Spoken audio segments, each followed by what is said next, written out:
আসসালামু আলাইকুম রহমতুল্লাহ। আশা করি সবাই ভালো আছো, সুস্থ আছো। আজকে আমি চলে এসেছি পদার্থবিজ্ঞান দ্বিতীয় পত্রের একটা সাজেশন ভিডিও নিয়ে। সাজেশন বললে ভুল হবে, আমি বলতে গেলে পুরো একটা অধ্যায়ের রিভিউ নিয়ে চলে আসছি। এই সাজেশনটা আমি দুই ভাগে ভাগ করেছি, একটা হচ্ছে চ্যাপ্টারের টপিক ওয়াইজ আর একটা হচ্ছে চ্যাপ্টার ওয়াইজ। তো চ্যাপ্টারের টপিক ওয়াইজ বলতে গেলে প্রতিটা চ্যাপ্টারে কোন কোন টপিক রয়েছে, কোন কোন টপিক একদম বাদ দেওয়াই যাবে না সেগুলো আমরা দেখে নিব। আর হচ্ছে কোন কোন চ্যাপ্টার বেশি ইম্পর্ট্যান্ট সেটা হচ্ছে আমরা চ্যাপ্টার ওয়াইজ সাজেশনে দেখব। কোন কোন চ্যাপ্টারে কোন কোন টপিকগুলো বেশি ইম্পর্ট্যান্ট, চলো সেগুলো দেরি না করে দেখে ফেলি। প্রথমে আমরা তাপগতিবিদ্যার টপিকগুলো নিয়ে আলোচনা করি। তাপগতিবিদ্যার টপিকগুলোর মধ্যে রয়েছে আমাদের এক নম্বরে হচ্ছে ডিকিউ সমান হচ্ছে DU plus DW related math. এটা হচ্ছে আমাদের তাপগতিবিদ্যার প্রথম সূত্র। তো এখান থেকে ডিকিউ সমান হচ্ছে ডিইউ প্লাস ডিডাব্লিউ, এটা হচ্ছে কি চারটা তাপগতীয় প্রক্রিয়ার ক্ষেত্রে আমাদের এগুলো নির্ণয় করতে বলে, বা কখনো বলে যে ডিকিউ দেওয়া আছে, ডিডাব্লিউ আছে, ডিইউ বের করো, এরকম রিলেটেড হচ্ছে আমাদের ম্যাথ আসে প্রথমে। তারপরে আমি দুই নম্বরে রাখছি চারটা তাপগতীয় প্রক্রিয়ার সব কিছু। চারটা তাপগতীয় প্রক্রিয়া কি, সমচাপ, সমায়তন, সমষ্ণ, রুদ্ধতাপীয়, এগুলোর ক্ষেত্রে কি আমাদের প্রতিটার ক্ষেত্রে কৃতকাজ বের করতে বলে। প্রতিটার ক্ষেত্রে হচ্ছে আমাদের ডিকিউ মানে হচ্ছে কি আমাদের তাপ শক্তি, তারপরে হচ্ছে আমাদের অন্তঃস্থ শক্তি, এগুলো নির্ণয় করতে বলতে পারে। তো সেগুলো হচ্ছে আমাদের এই চারটা তাপগতীয় প্রক্রিয়ার সব কিছুর মধ্যে আমি রাখছি। তার মধ্যে হচ্ছে আমাদের সমষ্ণ এবং রুদ্ধতাপীয় প্রক্রিয়া হচ্ছে সবচেয়ে বেশি ইম্পর্ট্যান্ট। তারপরে আমি সমষ্ণ এবং রুদ্ধতাপীয় প্রক্রিয়ায় কৃতকাজ, এটা একটু আমি 2 নম্বর থেকে আলাদা করে রাখছি, কারণ সমষ্ণ এবং রুদ্ধতাপীয় প্রক্রিয়ার কৃতকাজ এমন একটা টপিক যেটা হচ্ছে ম্যাক্সিমাম সিকিউতে আসা গ এবং ঘয়ের প্রশ্ন। তাহলে আমরা সমষ্ণ এবং রুদ্ধতাপীয় প্রক্রিয়ার কৃতকাজটা একটু ভালোভাবে পড়ব। তারপরে আসে আমাদের এন্ট্রপি 5 নাম্বার, মানে হচ্ছে এই যে কৃতকাজ গতিশক্তি এবং বিভব শক্তি থেকে উৎপন্ন তাপ, এই উৎপন্ন তাপ দ্বারা আমাদের তাপমাত্রার পরিবর্তন এবং অবস্থার পরিবর্তন, এইটার সাথে আবার এন্ট্রপির একটা মিল রয়েছে। তো তাও আমি আলাদা করে রাখছি। এন্ট্রপিও আমরা বের করতে শিখবো, আবার হচ্ছে কি আমাদের তাপমাত্রার পরিবর্তন এবং অবস্থার পরিবর্তনে আমাদের তাপশক্তির পরিবর্তনটাও আমরা বের করতে শিখব। তারপরে আছে আমাদের তাপ ইঞ্জিন এবং রেফ্রিজারেটর, এটা হচ্ছে আমাদের তাপগতিবিদ্যার দ্বিতীয় সূত্র থেকে আসছে। তাহলে দেখো এই অধ্যায়ের যতগুলো টপিক ছিল আমাদের সবগুলো টপিক এখানে লেখা আছে, যেগুলো থেকে আমাদের সিকিউ প্রশ্ন আসে। দেখো এর মধ্যে সবচেয়ে ইম্পর্ট্যান্ট আমি বলবো এই সমষ্ণ রুদ্ধতাপীয় প্রক্রিয়া কৃতকাজটা অবশ্যই পড়বে। আর হচ্ছে যে সব কিছু চারটা তাপগতীয় প্রক্রিয়ার সব কিছু বলতে গেলে আমাদের সমষ্ণ প্রক্রিয়ার ক্ষেত্রে যেমন আছে P1 V1 সমান হচ্ছে P2 V2, এইটা আছে আমাদের একটা সূত্র। তারপরে আছে আমাদের রুদ্ধতাপীয় ক্ষেত্রে 3টা সূত্র আছে, P1 V1 to the power gamma minus, এগুলো সব আমাদের আলোচনা করা আছে।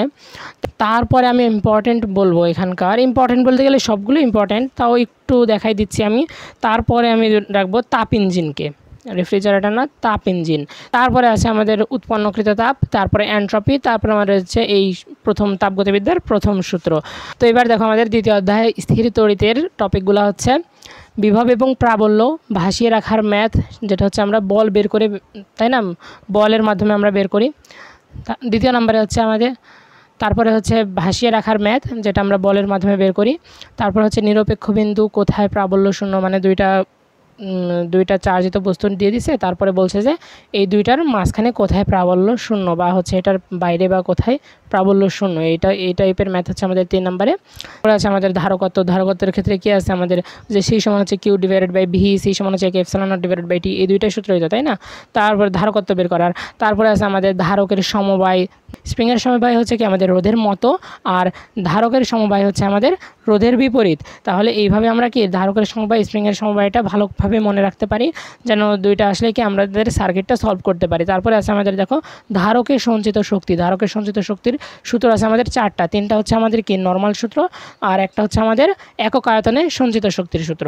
তারপরে আছে দেখো আমাদের দ্বিমেরুর অক্ষ এবং লম্ব সমদ্বিখণ্ডকের উপর প্রাবল্য ও বিভব, এটা হচ্ছে আমাদের কি যে দ্বিমেরু পড়াইছি না আমি, দ্বিমেরুর অক্ষের উপর হচ্ছে আমাদের যে প্রাবল্য অথবা বিভব নির্ণয় করতে পারে, আবার কি লম্ব সমদ্বিখণ্ডকের উপর প্রাবল্য অথবা বিভব নির্ণয় করতে পারে। তাহলে লম্ব সমদ্বিখণ্ডকের উপর আমরা দেখছিলাম কি বিভব না প্রাবল্য শূন্য, বিভব শূন্য ছিল। তাহলে আমাদের এই যে বিভব প্রাবল্য, এই যে এরকম একটা হচ্ছে কি ত্রিভুজ দিয়ে দিতে পারে, তারপরে চতুর্ভুজ দিয়ে দিতে পারে, বলতে পারে যে এইখানে হচ্ছে আমাদের কত, এই যে এইখানে হচ্ছে আমাদের প্রাবল্য কত, বিভব কত, তারপরে যে এইখানে হচ্ছে আমাদের কি এখানে হচ্ছে কিউ, এখানে হচ্ছে Q2 দিয়ে বলতে পারে যে এ বিন্দুতে আমাদের কত বিভব বা কত প্রাবল্য অনুভব করবে, এগুলো আমরা কি যে এই বিভব প্রাবল্য এগুলো সবগুলো হচ্ছে আমাদের এই অধ্যায়ে দেওয়া আছে। এগুলো সবগুলো আমার চ্যানেলেই করাই দেওয়া হয়েছে, বুঝছো। এগুলো হচ্ছে সবগুলো টপিক যতগুলো দেখতে পাচ্ছ না, সবগুলো টপিক আমি হচ্ছে কভার করে রাখছি। তারপরে চলো আমরা আমাদের পরের অধ্যায়ে যাই। সবচেয়ে ইম্পর্ট্যান্ট চ্যাপ্টার সেটা হচ্ছে কি আমাদের চলতড়িৎ। তাহলে চলতড়িতের ক্ষেত্রে দেখো আমরা কয়েকটা টপিক লিখছি। এগুলো হচ্ছে আমাদের তড়িৎ প্রবাহ নির্ণয়, তারপরে লিখছে তুল্যরোধ নির্ণয়। তুল্যরোধ কি আমাদের এই যে সার্কিট সলভ করতে অবশ্যই লাগে, প্রতিটা সিকিউয়ের গ এবং ঘয়ের ক্ষেত্রে আমাদের কি তুল্যরোধ নির্ণয় করতে বলে। তারপরে আছে আমাদের কোষের সমবায়, এটা একটু লেস ইম্পর্ট্যান্ট, বুঝছো। কোষের সমবায়টা একটু লেস ইম্পর্ট্যান্ট। তারপরে আছে আমাদের জুলের তাপীয় ক্রিয়া। তারপরে আছে আমাদের কি ক্ষমতা নির্ণয়। তারপরে আছে আমাদের কি ক্ষমতা থেকে আমাদের আবার কি বলে কর্মদক্ষতা নির্ণয় করতে বলে। ক্ষমতা থেকে আমাদের কর্মদক্ষতা নির্ণয় করতে হয়।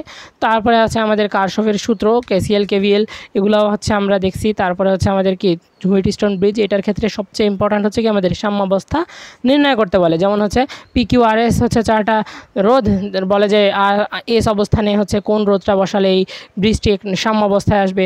এগুলো হচ্ছে কি আমাদের হুইটস্টোন ব্রিজ, এটা হচ্ছে আমাদের নির্ণয় করতে বলে। এটাও কি আমাদের গ নম্বরের ক্ষেত্রে সবচেয়ে ইম্পর্ট্যান্ট। তারপরে আছে আমাদের মিটার ব্রিজ বলতে গেলে হচ্ছে যে এল এর মানটা নির্ণয় করতে বলে। P/Q সমান হচ্ছে L/100 - L, এই সূত্রটা দ্বারা এই হচ্ছে ম্যাথ আসলে। আর হচ্ছে আমাদের অ্যামিটার এবং গ্যালভানোমিটারের পাল্লা বৃদ্ধি, মানে অ্যামিটার হচ্ছে আমাদের 2 ওহম তড়িৎ মাপতে পারে, আমরা কিভাবে 10 ওহম তড়িৎ অ্যামিটারের মাধ্যমে বা গ্যালভানোমিটারের মাধ্যমে মাপাতে পারি, সেই ধরনের প্রশ্ন আসে আমাদের অ্যামিটার এবং গ্যালভানোমিটারের পাল্লা বৃদ্ধি। সেটা এবার আসে আমাদের মূল আলোচনায়। দেখো তড়িৎ প্রবাহ নির্ণয়টা বলতে গেলে কি সার্কিট সলভ, পুরোটা অধ্যায় হচ্ছে আমাদের কি সার্কিট সলভ। তাহলে হচ্ছে তড়িৎ প্রবাহ নির্ণয়টা অবশ্যই ইম্পর্ট্যান্ট। তারপরে আছে আমাদের তুল্যরোধ ইম্পর্ট্যান্ট। তারপরে কোষের সমবায়টা লেস ইম্পর্ট্যান্ট। জুলের তাপীয় ক্রিয়া আসে। জুলের তাপীয় ক্রিয়া কি বলে যে কতটুকু তাপশক্তি উৎপন্ন হলো আসে। কর্মদক্ষতা তো ইম্পর্ট্যান্ট আছেই। কারশফের সূত্র যে সার্কিট সলভের ক্ষেত্রে আছে। হুইটস্টোন ব্রিজের সাম্যাবস্থা, এটাকে আমি হচ্ছে 3 স্টার দিলাম। তারপরে তুল্যরোধকেও আমি হচ্ছে 3 স্টার দিলাম। তারপরে আছে আমাদের মিটার ব্রিজ, এটা হচ্ছে কি এই খুব কম আসে তো 1 স্টার দিলাম, যাই হোক। তারপরে হচ্ছে আমাদের অ্যামিটার এবং গ্যালভানোমিটার পাল্লা বৃদ্ধি, এটার ক্ষেত্রে আমি 2 স্টার দিলাম। তাহলে এই হচ্ছে আমাদের এই অধ্যায়, এটার ক্ষেত্রে আরেকটা স্টার দেওয়া যায়। এই তুল্যরোধটা কখনোই বাদ দিবা না, তুল্যরোধ থেকে সব সময় প্রশ্ন আসে। তুমি যদি যে কোনো একটা বোর্ড খুলো, দেখো যে তাপগতিবিদ্যা থেকে যদি 2টা প্রশ্ন আসে, তার মধ্যে কি একটার বা 2টারই মানে গ ঘ 2টাতেই আমাদের তুল্যরোধ আছে দেখবা। তারপরে হচ্ছে আমাদের তাপীয় ক্রিয়া বলতে গেলে যে তাপ উৎপন্ন হয়। তাপ উৎপন্ন বলতে গেলে যে তাপগতিবিদ্যা আমরা দেখলাম না যে হচ্ছে উৎপন্নকৃত তাপ থেকে আমাদের অবস্থার পরিবর্তন হয়, তারপরে তাপশক্তির পরিবর্তন হয়, সেখান থেকে আবার এন্ট্রপি নির্ণয় করতে বলে। ওই সেরকমই হচ্ছে এখানে ওই জলের তাপীয় ক্রিয়াটা, মানে তাপটা কতটুকু তাপ উৎপন্ন হয়, কতটুকু কাজ হয়, এটা হচ্ছে কি আমাদের এইখানে নির্ণয় করতে বলে। তারপরে আছে আমাদের কর্মদক্ষতা, ক্ষমতাও নির্ণয় করতে বলে আমাদের চলতড়িতের ক্ষেত্রে। তারপরে আছে আমাদের কারশফের সূত্র। তারপরে আছে আমাদের হুইটস্টোন ব্রিজের সাম্যাবস্থা, এটা তো মানে হচ্ছে কি গণপ্রশ্ন বলতে গেলে এইচএসসির লাইফে, এটা হচ্ছে আমাদের কি গণপ্রশ্ন। এই অধ্যায় থেকে মানে এই যে কেসিএল কেভিএল আছে না, এই যে কারশফের সূত্র তো নির্ণয় করতে বলে। এই যে এরকম 4 কোণালা হচ্ছে আমাদের সার্কিট দিয়ে, সেখানে বলে কি আমাদের হুইটস্টোন ব্রিজ হচ্ছে কি, এটা হচ্ছে এই ব্রিজটা কীভাবে সাম্যাবস্থা লাভ করবে, এরকম প্রশ্ন আসে। তারপরে হচ্ছে আমাদের মিটার ব্রিজ, এটা একটু কম আসে কিন্তু হচ্ছে কি খুব সহজ। এই পুরোটা অধ্যায় বুঝলে খুব সহজ একটা অধ্যায়। তোমরা অনেকে মানে মনে করো যে এটা হচ্ছে খুব একটা বড় একটা চ্যাপ্টার, এটা হচ্ছে এমন মানে খুব মানে অনেকগুলো টপিক আছে। তারপরে হচ্ছে এই অধ্যায় থেকে শিখতে হলে আমাদেরকে যে IIT JEE এগুলো সলভ করা লাগবে। এই চ্যাপ্টারটা হচ্ছে এই কয়েকটা টপিক ছাড়া আর কিচ্ছু নেই। কয়েকটা টপিক আমি হচ্ছে তোমাদেরকে মাত্র 45 মিনিটে শিখিয়ে দিয়ে রাখছি, বুঝছো। প্রতিটার এই সবগুলো টপিক আর হচ্ছে তাও আবার এগুলোর প্রতিটা সিকিউ সহ, বুঝতে পারছো এই অধ্যায়টা কতটা সহজ। এই অধ্যায়টা তুমি যদি কত বলবো, আমার ভিডিও দেখে যদি তুমি সব কিছু প্র্যাকটিস কভার করতে চাও, সবগুলো আমি হচ্ছে বলবো যে 5 ঘন্টার মধ্যে তোমার এই একটা অধ্যায় শিখতে এনাফ টাইম হয়ে যাবে, বুঝতে পারছো বিষয়টা। এই অধ্যায়টা তোমরা কখনোই স্কিপ করবে না। এটা হচ্ছে আমাদের কি ফিজিক্স সেকেন্ড পেপারের সবচেয়ে ইম্পর্ট্যান্ট অধ্যায়, চলতড়িৎ, বুঝছো। এই চ্যাপ্টারটা সবচেয়ে ইম্পর্ট্যান্ট। এই চ্যাপ্টারটাই কি হয় তোমাদের এই এইচএসসি লাইফের স্টুডেন্টদের, তারা কি করে এই চ্যাপ্টারটাই বাদ দেয় ভাই এত ইম্পর্ট্যান্ট একটা চ্যাপ্টার বাদ দেওয়া কি তোমাদের জন্য ঠিক বলো? এইটা হচ্ছে আমাদের কি 2টা কিংবা হচ্ছে একটা আমাদের সিকিউ আসেই, প্রতিটা বোর্ডে একটা সিকিউ তো অবশ্যই থাকেই। তাহলে তারপরে হচ্ছে আমাদের এমসিকিউ এর ক্ষেত্রে ধরো 3 থেকে 4টা এমসিকিউ তো অবশ্যই থাকে, 5-6টাও অনেক সময় থাকে। তাহলে তুমি এই যে 15 মার্ক, 15-16 মার্ক, অথবা হচ্ছে যদি ঠিকমতো যদি আসে, যদি 2টা সিকিউ আসে, তাহলে কি 24-25টা মার্ক তুমি এই অধ্যায়টা ছাড়বে কিনা সেজন্য ভাইয়া আমার এই চ্যানেলে দেখবা 45 মিনিটের একটা ভিডিও, অনলি 45 মিনিটের একটা ভিডিও আছে এই গোটা চ্যাপ্টারের উপর। সবগুলো এই যে যতগুলো টপিক দেখতে পাচ্ছ না, সবগুলো টপিক তোমাকে ভালোভাবে এক্সপ্লেন করে দেওয়া হয়েছে, বুঝতে পারছো? এইগুলো তুমি এই চ্যাপ্টারটা যদি এখনও শেষ না করে থাকো তাহলে তোমার জন্য একটা খুব বড় বিপদ আসতে যাচ্ছে। তো অবশ্যই তোমরা এই চ্যাপ্টারটার আগে প্রথমে, তোমরা যদি এর আগে অন্যান্য ভাইয়ের ভিডিও দেখে থাকো তাহলে তো অবশ্যই ভালো। তাও যদি কেউ যদি রিভিউ করতে দেখতে চাও তাহলে আমার চ্যানেলে গিয়ে ওই ভিডিওটা দেখে আসতে পারো। চলো তরিতে আমাদের একদম প্লেলিস্ট করা আছে, 2টা ফার্স্ট পেপার সেকেন্ড পেপার 2টারই প্লেলিস্ট করা আছে। তারপরে চলো আমাদের পরের চ্যাপ্টারে। এইবার আসলে আমাদের পরের চ্যাপ্টার ভৌত আলোক বিজ্ঞান। এটা হচ্ছে দেখি একটু, এইখানে আমাদের 3টা টপিক আছে অধ্যায়ে, বুঝতে পারছো? অনলি 3টা টপিক। সেই 3টা টপিক হচ্ছে ব্যতিচার, অপবর্তন, সমবর্তন। এইবার আমাদের এর মধ্যে সমবর্তন বলতে গেলে কি আসেই না, সিকিউয়ে সমবর্তন আসেই না। আমাদের আসলে সমবর্তন থেকে কি আসে, ক খ প্রশ্ন, তাও হচ্ছে আমি ওগুলো হচ্ছে কি বলে রাখছি। আর হচ্ছে নিচ থেকে আসি, হ্যাঁ। তারপরে দেখো অপবর্তনের ক্ষেত্রে আমাদের প্রথমে হচ্ছে কি, আমাদের হচ্ছে কি ছিল, ফ্রেনেল আর ফ্রনহফারের অপবর্তন ছিল, তাই না? আর একটা হচ্ছে আমাদের গ্রেটিং কর্তৃক অপবর্তন। তো ফ্রেনেল এবং ফ্রনহফার অপবর্তনের ক্ষেত্রে ফ্রেনেলটা আমাদের হচ্ছে এই এইচএসসি লাইফে পড়ায় না, আর ফ্রনহফারের অপবর্তনটা আমাদের একটু বিস্তারিত দেওয়া আছে। এইটা হচ্ছে কি আমাদের, এটা হচ্ছে আমাদের ব্যতিচারের বিপরীত। আমরা হচ্ছে কি পড়ে আসছি, তাই না? যারা এখন আমার ওই ক্লাসগুলো দেখো নাই, একটু দেখে আসো, সবগুলো একবারে ছোট ছোট ক্লাস দিছি। এটা হচ্ছে আমাদের কি ব্যতিচারের বিপরীত যতগুলো হচ্ছে মানে সূত্র আছে সবগুলো কি আমাদের ব্যতিচারের বিপরীত। আর এটা হচ্ছে কি ব্যতিচারের মতো। গ্রেটিং কর্তৃক অপবর্তন, এটা হচ্ছে আমাদের কি ব্যতিচারের মতো একদম। আর এইটা হচ্ছে আমাদের ব্যতিচার হচ্ছে এই অধ্যায়ের সবচেয়ে ইম্পর্ট্যান্ট টপিক, বুঝতে পারছো? এইখানে যদি তুমি 3 স্টার 5 স্টার যেটা লেখাবে সেটাই কম, কারণ হচ্ছে ভৌত আলোক বিজ্ঞান চ্যাপ্টারটাই হচ্ছে আমাদের কি ব্যতিচারের উপর, বুঝতে পারছো? ব্যতিচারের বলতে গেলে যে ইয়ংয়ের দ্বিতীয় পরীক্ষা, ওটাই হচ্ছে ব্যতিচার। তো সেখানে হচ্ছে কি এনতম উজ্জ্বল অথবা অন্ধকার ডোরা নির্ণয় করতে বলতে পারে। তারপর আমাদের ডোরা প্রস্থ, ডোরা ব্যবধানটা হচ্ছে একবারে এখানকার হট প্রশ্ন বলতে গেলে। গ আর ঘ নাম্বারের ক্ষেত্রে ডোরা প্রস্থ, ডোরা ব্যবধান আসবেই। মানে বলতে গেলে কি, যদি 8টা বোর্ড থাকে আমাদের, 8টা বোর্ডের মধ্যে ধরো দেখবা যে 5-6টা বোর্ডে চলে আসছে ডোরা প্রস্থ, ডোরা ব্যবধান নির্ণয় করো, এটা হচ্ছে গ নাম্বারের ক্ষেত্রে। তারপরে আছে আমাদের কি পথ পার্থক্য, দশা পার্থক্য। পথ পার্থক্য দিয়ে বলে দশা পার্থক্য নির্ণয় করতে, দশা পার্থক্য দিয়ে বলে পথ পার্থক্য নির্ণয় করতে। একটাই মাত্র সূত্র, ওই যে কি দশা পার্থক্য সমান 2π/λ ইন্টু পথ পার্থক্য। ইম্পর্টেন্ট চ্যাপ্টার এবং হচ্ছে সবচেয়ে সহজ চ্যাপ্টার হচ্ছে আমাদের আধুনিক পদার্থবিজ্ঞান। সবচেয়ে ইম্পর্টেন্ট চ্যাপ্টার হচ্ছে, কারণ এই অধ্যায় থেকে যেই প্রশ্নগুলো আসে সেগুলো হচ্ছে খুব সহজ, আর হচ্ছে কি আমরা খুব সহজেই সিকিউয়ে মার্ক তুলতে পারি এই অধ্যায় থেকে। মার্ক তোলার জন্য এই অধ্যায়টা হচ্ছে আমাদের জন্য বেস্ট। কারণ দেখো, কাল দীর্ঘায়ন, দৈর্ঘ্য সংকোচন, ভর বৃদ্ধি, এই 3টা হচ্ছে কি আমাদের এখানে নির্ণয় করতে বলে ঘ নাম্বার 2টা দেই। তাহলে এটা কি খুব সহজ একটা সূত্র আছে, এই যে কাল দীর্ঘায়ন, দৈর্ঘ্য সংকোচন, ভর বৃদ্ধি, সবগুলো বলতে গেলে একটাই সূত্র, বুঝতে পারছো?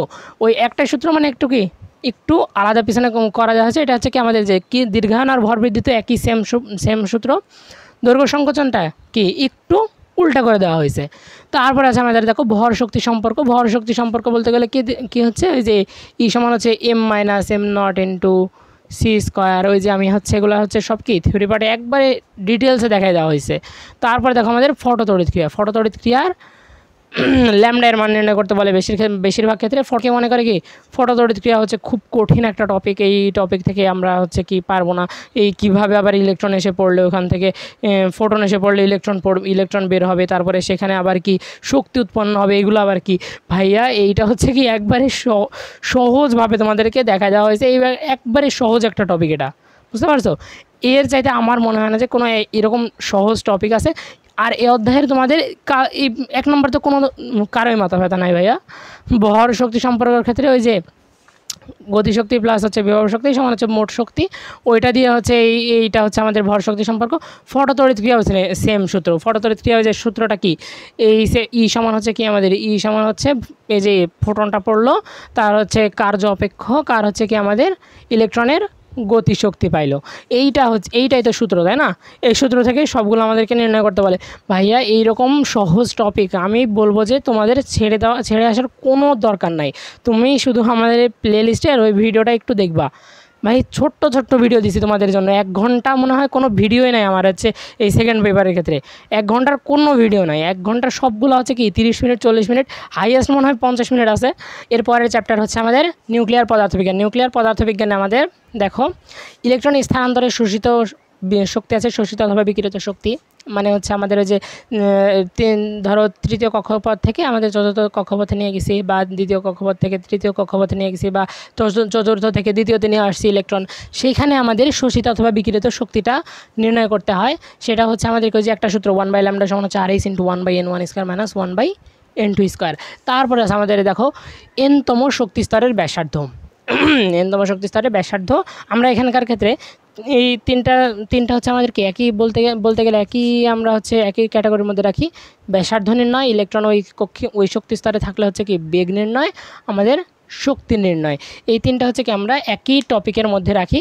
তারপরে আছে আমাদের হচ্ছে ভর ত্রুটি নির্ণয়। ভর ত্রুটি বলতে গেলে হচ্ছে ওই যে বিচ্ছিন্ন অবস্থায় কোনো নিউক্লিয়নগুলো বিচ্ছিন্ন অবস্থায় কোনো পরমাণুর হচ্ছে ভর, তারপরে হচ্ছে তার সংযুক্ত অবস্থায় ভর, সেটার এই ভর ক্ষেত্রে কি একটু আলাদা হয়, সেই আলাদা হচ্ছে কি আমাদের ভর ত্রুটি। ওই ভর ত্রুটি দিয়ে আমাদের কি বন্ধন শক্তি আমরা নির্ণয় করি। তারপরে হচ্ছে আমাদের তেজস্ক্রিয়তা হচ্ছে এখানকার একদম আলাদা একটা টপিক, সেখানে আমরা কি নির্ণয় করি, এটা হচ্ছে ইম্পর্টেন্ট বলতে গেলে, এখানকার সবগুলো ইম্পর্টেন্ট রাখছি বলতে গেলে। এই তেজস্ক্রিয়তার ক্ষেত্রে একটু বেশি ইম্পর্টেন্ট দেবো আমি, হ্যাঁ, এগুলো হচ্ছে খুব বেশি আসে হচ্ছে তেজস্ক্রিয়তার ক্ষেত্রে কী নির্ণয় করতে বলে, অর্ধায়ু নির্ণয় করতে বলে, গড়ায়ু নির্ণয় করতে বলে, ক্ষয় ধ্রুবক নির্ণয় করতে বলে, তারপরে হচ্ছে অবশিষ্ট অংশ নির্ণয় করতে পারে। এই অধ্যায়ে বলতে গেলে এই যে এই তেজস্ক্রিয়তার ক্ষেত্রে 2টা সূত্র আছে, এই যে আবার দেখা দিব n0e⁻λT হচ্ছে একটা সূত্র, আর একটা হচ্ছে এই যে T½ সমান হচ্ছে কত ln2 / λ ln2 × τ। এ দেখো এখান থেকে হচ্ছে কি দেখো অর্ধায়ু, এ দেখো গড় আয়ু, এ দেখো ক্ষয় ধ্রুবক হচ্ছে কি আমাদের এই যে ক্ষয় ধ্রুবক ল্যামডা, আর এই যে অবশিষ্ট অংশ হচ্ছে যে আমরা এখান থেকে পেতে পারি। এই টপিকগুলো যদি তোমরা পড়ে ফেলতে পারো তাহলে অধ্যায়টা তোমাদের জন্য কমপ্লিট। শুধুমাত্র এই কয়েকটা টপিক ভাইয়া, এই যে 3-4টা টপিক বলতে গেলে, তাই না? এই 3-4টা টপিক অবশ্যই পড়া সম্ভব। তুমি হচ্ছে যদি 4-5 ঘন্টা সময় দাও না প্রতিটা চ্যাপ্টার, এইটার ক্ষেত্রে তুমি 3 ঘন্টা দিলেও এনাফ তোমার জন্য। এই যে সূত্র এই যে এই দুইটার মুখস্থ করতে কি বেশি টাইম লাগবে? যদি তুমি একবারে না পড়ে থাকো। তারপরে ভর ত্রুটি বন্ধন শক্তি, এটার ক্ষেত্রে কি আছে আমাদের এই যে বন্ধন শক্তি সমান হচ্ছে কি আমাদের ∆m হচ্ছে আমাদের ভর ত্রুটি × c²। এটা শিখতে কি তোমার টাইম লাগবে? এরপরে আসে আমাদের একদম লাস্ট চ্যাপ্টার, সেটা হচ্ছে আমাদের সেমিকন্ডাক্টর ইলেকট্রনিক্স। এখানে ইলেকট্রনিক্সটা লিখে নেই, আচ্ছা যাই হোক। 1 নম্বরে হচ্ছে আমাদের N টাইপ P টাইপ অর্ধপরিবাহী। তারপরে আছে আমাদের কি ডায়োড বা একমুখীকরণের ক্ষেত্রে ডায়োড ব্যবহার, তাই না? তারপরে আছে আমাদের ট্রানজিস্টর, তারপরে হচ্ছে আমাদের ট্রানজিস্টর নিয়ে পরে আসছে। 4 নম্বরে হচ্ছে আমাদের ICT এর নাম্বার সিস্টেম আর হচ্ছে কি লজিক গেট। এইটাতে হচ্ছে কি আমাদের ICTতেই পড়া আছে নাম্বার সিস্টেম আর লজিক গেট। এটাতে ক্ষেত্রে আবার তেমন কি MCQ আসতে গেলে সর্বোচ্চ কি 1টা কি 2টা প্রশ্ন আসে, নাম্বার সিস্টেম থেকে 1টাই প্রশ্ন আসে, বেশি না, আবার নাও আসতে পারে, বুঝতো? তারপরে এটার ক্ষেত্রে কোনো CQ কোনো প্রশ্ন আসে না বলতে গেলে, শুধুমাত্র গত বছরের ঢাকা বোর্ডে এসে কীভাবে চলে আসছে কে জানে। এই অধ্যায়ে আমাদের CQ এর সবচেয়ে ইম্পর্টেন্ট টপিক হচ্ছে আমি বলবো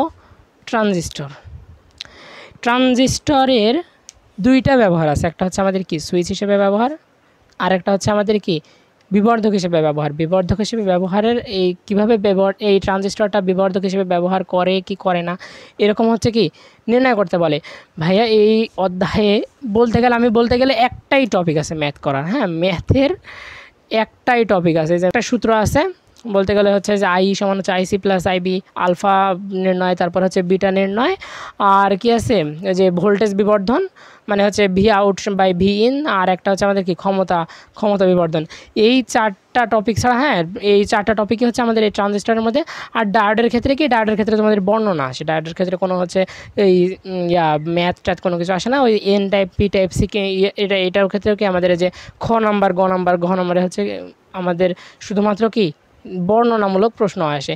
এই অধ্যায়ে সিকিউ এর ঘ নম্বরের ক্ষেত্রে তোমার শুধু যে ট্রানজিস্টরটা পড়বা, আর হচ্ছে বর্ণনামূলক যদি তোমার ভালো লাগে এই অধ্যায় থেকে, তাহলে তুমি এই অধ্যায় থেকে N type, P type, diode এগুলো হচ্ছে তোমরা হচ্ছে দেখতে পারো। তাহলে সেকেন্ড পেপারের আমাদের প্রতিটা চ্যাপ্টারের টপিক ওয়াইজ সাজেশনটা দেখে ফেললাম। এবার চলো আমাদের চ্যাপ্টার ওয়াইজ সাজেশনটা নিয়ে একটু কথা বলি। তাহলে দেখো আমাদের সেকেন্ড পেপারে অধ্যায় আছে আমাদের মোটমাট 7টা, তাই না? এই 7টা অধ্যায় হচ্ছে আমাদের তাপগতিবিদ্যা, স্থির তড়িৎ, চলতড়িৎ, ভৌত আলোক বিজ্ঞান, আধুনিক পদার্থবিজ্ঞান, নিউক্লিয় পদার্থবিজ্ঞান, আর হচ্ছে কি আমাদের সেমিকন্ডাক্টর। এই অধ্যায়গুলোর মধ্যে আমি তোমাদেরকে বলবো সবগুলো অধ্যায় পড়তে, বুঝছো? সবগুলো অধ্যায় পড়তে বলবো, কারণ আমাদের কি এমসিকিউ এর ক্ষেত্রে এই সবগুলো চ্যাপ্টারই ইম্পর্ট্যান্ট এমসিকিউ এর ক্ষেত্রে। কারণ কোন চ্যাপ্টার থেকে এমসিকিউ আসবে সেটা কেউ বলতে পারবে না। তাহলে আচ্ছা বলতে পারবে যে প্রশ্ন করবে, আচ্ছা যাই হোক, এইগুলোর ক্ষেত্রে আমি হচ্ছে শুধুমাত্র ইম্পর্ট্যান্টগুলো বলে যাচ্ছি, তোমাদের মতামত না, আমার মতামত না, সেটা হচ্ছে কি ইম্পর্ট্যান্টগুলো দেখো এগুলো এখানকার হচ্ছে তাপগতিবিদ্যাটা ইম্পর্ট্যান্ট। স্থির তড়িতের ক্ষেত্রে বলবো হ্যাঁ ইম্পর্ট্যান্ট, তাপগতিবিদ্যাটা 2টা স্টার দিই। তারপরে চলতড়িতের ক্ষেত্রে আমরা বলবো একটু বেশি ইম্পর্ট্যান্ট, চলতড়িতের ক্ষেত্রে এই অধ্যায়টা আমাদের সেকেন্ড পেপারে একটু বেশি ইম্পর্ট্যান্ট। তারপরে ভৌত আলোক বিজ্ঞান বাদ রাখি, আধুনিক পদার্থবিজ্ঞান বলতে গেলে একটু বেশি ইম্পর্ট্যান্ট। তারপরে এখানকার মধ্যে আমি বলবো এই 2টার মধ্যে এইটাই, নিউক্লিয় পদার্থবিজ্ঞান, এটা 3 স্টার, এটা 2 স্টার দিই। তাহলে এই অধ্যায়ের আমি দেখতে পাচ্ছি তাপগতিবিদ্যা, চলতড়িৎ, আধুনিক পদার্থবিজ্ঞান, এইটা হচ্ছে এই 3টা হচ্ছে আমাদের সবচেয়ে বেশি ইম্পর্ট্যান্ট। তারপরে আমাদের আছে কি স্থির তড়িৎ 2টা দিই, স্থির তড়িৎ আমাদের হচ্ছে এই 2টা হচ্ছে আমাদের কি সেম ইম্পর্ট্যান্ট। আর এই যে এই 2টা চ্যাপ্টার আমি হচ্ছে বলবো যে একটু লেস ইম্পর্ট্যান্ট, 1 স্টার দিই। এই অধ্যায় এই সেকেন্ড পেপারের ক্ষেত্রে আমি বলবো তাপগতিবিদ্যা, স্থির তড়িৎ, চলতড়িৎ, আধুনিক পদার্থবিজ্ঞান আর নিউক্লিয় পদার্থবিজ্ঞান, এই 5টা চ্যাপ্টার আমি বলবো কোনো রকমেই যেন এই 5টা চ্যাপ্টার মিস না যায়। বুঝতে পারছো আমার কথা? এই প্রথমের 3টা চ্যাপ্টার আর হচ্ছে আমাদের এই যে আধুনিক পদার্থবিজ্ঞান আর নিউক্লিয় পদার্থবিজ্ঞান, এই 2টা চ্যাপ্টার কোনো ক্রমেই যেন মিস না যায়। এই 2টা চ্যাপ্টার একদমই তোমাদের স্কিপ করা যাবে না। বুঝতে পারছো? এই 5টা চ্যাপ্টার তোমরা অবশ্যই পড়বা। আর তোমাদের হচ্ছে অপশন হিসেবে থাকবে, যারা কিচ্ছু পড়ো নাই এতদিন, তাদের জন্য অপশন হিসেবে থাকবে ভৌত আলোক বিজ্ঞান, সেমিকন্ডাক্টর, এগুলো তোমরা সিকিউ এমসিকিউ এর জন্য পড়তেই পারো। আর আমি একটা কথা বলবো, তোমাদের এই পুরোটা এই যে সবগুলো যে চ্যাপ্টার ভাইয়ারা, এগুলা হচ্ছে একদম সহজ ফিজিক্স বলতে গেলে, একদমই সহজ ফিজিক্স। বুঝতে পারছো? আমাদের এইচএসসি লাইফের ফিজিক্স এই বোর্ডে, আমাদের এইচএসসি লাইফে বোর্ডে যদি আমাদের অ্যান্সার করতে হয়, এই এইচএসসির ফিজিক্স একদম সহজ ভাইয়া। তোমাদেরকে 25 মিনিটে এই যে সেমিকন্ডাক্টরটা 25 মিনিটে সলভ করাই দিছি। তারপর আমাদের কত এই যে 38 মিনিট, তারপর হচ্ছে সর্বোচ্চ মনে হয় আমার কাছে 48 কি 50 মিনিট এরকম একটা ভিডিও আছে। যাই হোক, তা বাদে আমাদের 35 মিনিট 40 মিনিট এইগুলোর মধ্যে কি আমাদের পুরোটা চ্যাপ্টার কভার করে দিছি। এই পুরোটা চ্যাপ্টার কিন্তু কভার করা যায় না, কারণ হচ্ছে কি আমাদের এক একটার হচ্ছে কি অনেকগুলো টাইপ থাকতে পারে, 3-4টা টাইপ, তাই না? তুমি যদি একটা চ্যাপ্টার যদি তোমাদের বোর্ডে অ্যান্সার করতে হয়, এই 3 থেকে 4টা চ্যাপ্টার, 4টা টপিক যদি তোমরা ভালোভাবে পড়ো, তাহলে কি তোমাদের এই চ্যাপ্টার একদম ক্লোজ হয়ে যাচ্ছে, তোমাদের আর কোনো কিছু দেখা লাগতেছে না। বুঝতে পারছো বিষয়টা? তোমাদের এত সহজভাবে যে অধ্যায়গুলো হচ্ছে আমি করে দিছি, এত সহজভাবে দেওয়ার পরেও তোমরা যদি বলো যে এই অধ্যায়টা ভাই আমরা স্কিপ করব, তাহলে ভাইয়া খুব খারাপ লাগবে। বুঝতে পারছো? তোমরা অবশ্যই এই কোনো অধ্যায় স্কিপ করো না। দেখো যাদের একদম প্রথমবার, তারাও অন্তত এমসিকিউর জন্য হলেও কি এই অধ্যায়টা একটু দেখো। ভাইয়া এই অধ্যায়ে আমি এই যে থিওরিগুলো না একবারই দিয়ে রাখছি, একটা বোর্ডের এই যে এইটুকু বোর্ডের মধ্যে আমি 8টাই রাখছি। সবাইকে বলবো যে একটা চ্যাপ্টারও এখানকার হচ্ছে তুমি স্কিপ দিও না, কারণ এই প্রতিটা চ্যাপ্টার বলতে গেলে একদম সহজ। বুঝতে পারছো? এই তোমাদেরকে বলে তো বোঝাতে পারতেছি না। যারা এখন পর্যন্ত আমার ক্লাসগুলো দেখো নাই, তারা হচ্ছে একটু ক্লাসগুলো দেখে আইসো। বুঝতে পারছো? ফার্স্ট পেপার সেকেন্ড পেপার 2টাই কভার করে দেওয়া আছে একদম সেমভাবে। তোমরা শুধু আমার ওই ক্লাসগুলো দেখে আইসো। হ্যাঁ, ক্লাসগুলো দেখলে বুঝতে পারবা যে একটা ক্লাস মানে হচ্ছে এই চ্যাপ্টারটা কতটুকু ছোটো, এই চ্যাপ্টারটা কতটুকু পড়লে আমাদের এই চ্যাপ্টারটা কভার হয়ে যাবে, বুঝতে পারছো? যাদের একদম কমপ্লিট হয়ে গেছে, রিভিশন দিচ্ছ, তারাও চাইলে হ্যাঁ পরীক্ষার আগের দিন রাতে তাই চাইলেও তোমরা হচ্ছে ওই ক্লাসগুলো দেখতে পারো, বুঝতে পারছো? ক্লাসগুলো এমনভাবে বানানো হয়েছে, তোমরা হচ্ছে পরীক্ষার আগের দিন রাতে তোমরা ওই ক্লাসগুলো দেখে তোমাদের হচ্ছে কি রিভিশনটা কমপ্লিট করে ফেলতে পারো, বুঝতে পারছো? এরকমভাবে আমার ক্লাসগুলো দেওয়া আছে, মানে 35 মিনিট 40 মিনিট, এর মধ্যে আমি হচ্ছে পুরোটা চ্যাপ্টার হচ্ছে কি কভার করে দিয়ে রাখছি। ভাইয়া চলো তোড়ে দিয়ে রাখছি কি, চলো তড়িৎ হচ্ছে আমাদের 45 মিনিটের। এই চ্যাপ্টারটার যতগুলো টপিক আছে সবগুলো টপিক এই 45 মিনিটে কি কভার করে দেওয়া হয়েছে। ফিজিক্স সেকেন্ড পেপার তোমার যদি আমার ভিডিও দেখে তোমার যদি মানে হচ্ছে শুধুমাত্র ক্লাসগুলো কমপ্লিট করো, এই 7টা অধ্যায়ের ক্ষেত্রে আমার মনে হয় 5 ঘন্টা হচ্ছে তোমার হচ্ছে কি টাইম দিলে এই 7টা চ্যাপ্টার তুমি হচ্ছে কি এক বসাতেই তুমি হচ্ছে কি সবগুলা আমার ক্লাসগুলো দেখে ফেলতে পারো, বুঝতে পারছো? এইভাবে আমার ক্লাসগুলো এত ছোটোভাবে দেওয়া আছে, কিন্তু ক্লাসগুলো দেখলেই তুমি বুঝতে পারবা, বুঝছো? এই যে আমি বলছি যে এত ছোট হচ্ছে ক্লাস, ভাইয়া সবগুলা কি আমার কভার হবে? অনেকে হচ্ছে কমেন্ট করে, আমার হচ্ছে ইনবক্সে নক দাও যে ভাইয়া এই ছোট চ্যাপ্টার এগুলো মানে অনেকে আমি বুঝতে পারি যে এদের হচ্ছে মনে একটাই সমস্যা, সেটা হচ্ছে কি এই ছোট চ্যাপ্টার করলে কি আমার হচ্ছে পুরোটা চ্যাপ্টার কভার হবে, এসএসসির জন্য কলেজের জন্য কি কভার হবে? ভাইয়া আমি বলবো কি, যাদের হচ্ছে এসএসসি 25 ব্যাচ বলতে গেলে, তারা যদি পরীক্ষার আগে তোমরা যদি দেখো তাহলে ঠিক আছে তোমাদের জন্য, মানে একদম রিভিউয়ের জন্য, বুঝতে পারছো? কিন্তু যারা হচ্ছে বলবো যে আবার হচ্ছে যারা হচ্ছে এসএসসি 24 তোমাদের জন্য ভাইয়া, এর বেশি যদি তোমরা করতে যাও, এর বেশি বড় ক্লাস যদি তোমরা করতে যাও, বলতে গেলে ওই ক্লাসগুলো দেখতে গেলে আমি বলবো যে তোমাদের মানে কি টাইম নষ্ট ছাড়া কিছু হয় না। আমিও তো তোমাদের সিনিয়র, তাই না? তোমাদের ওই ফেজটা আমি পার করে আসছি।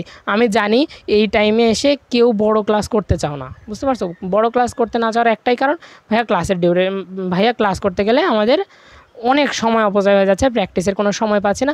আর একটা জিনিস তোমরা তো এতদিন উপলব্ধি করে ফেলছো যে ভাইয়া শুধু ক্লাস দ্বারা কোনো কিচ্ছু যায় আসে না, তোমাদের যদি তোমাদের যদি পুরো ওই গোলায় যদি স্যারেরা ভাইয়ারা যদি খাওয়াইও দেয়, তোমাদের তাও কি পরীক্ষায় পাশ আসবে না। কারণ কি, তুমি যদি নিজে না পড়ো, তোমাদের পরীক্ষার হলে কে লিখবে? তোমার ভাইয়া স্যার এরা কি তোমার ওই পরীক্ষার হলে গিয়ে লিখে দিয়ে আসবে? একদমই না। তাহলে তোমাদের ওই শুধু ক্লাস করে তোমরা বসে থাকো কেন? ভাইয়া তোমাদের ওই ক্লাসটা তোমার রাখা হয়েছে তোমাদেরকে গাইডেন্স, পথটা দেখাই দিচ্ছে, তাই না? বইয়েও তো সবগুলো জিনিস আছে, তোমরা হচ্ছে দেখতে পারো না কিসের জন্য?